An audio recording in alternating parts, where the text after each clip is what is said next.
There's three fundamental pillars I ask all entrepreneurs that we work with to highlight on their campaign pages, specifically on WeFunder. First is their team.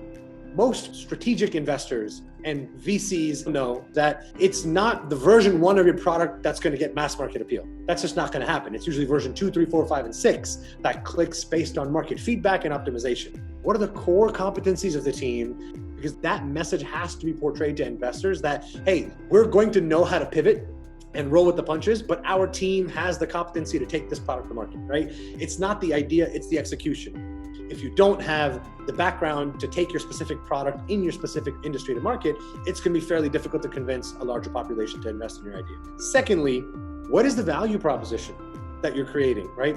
And if you're a physical product or a digital product, I say, look, if you can get 70% of the value proposition on the Android store, on the App Store, on iOS, or on Amazon if you're a physical product, if you can get 70 to 75% of your product's functionality without a drastic increase in pricing, it's probably not going to stick with consumers. You're not going to incentivize their behavior change to adopt your product, whether physical or digital, if a tangent of it is available readily online that can be delivered to their door the next day or can be downloaded on their phone immediately for free. So first is the team, second is the value proposition, third is the vision for the company. You have to paint, where is this going, right?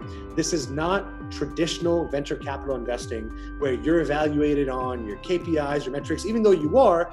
A lot of this is, where are you taking this company, right? What is version 2, 3, 4? What is your coherent go-to market strategy? And 12 months from now, when you have this capital, where are we going to be?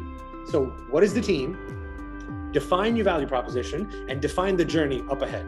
Those three are the most important pillars in a crowdfunding world because you're trying to create a groundswell movement within your potential investors or crowdfunding campaign supporters. And there's much more than just numbers and forecasts. There is an emotional appeal, there's an ethos building appeal, and there's a trust bridge that you have to connect with your audience that has to encapsulate the whole story of the three facets that I just mentioned.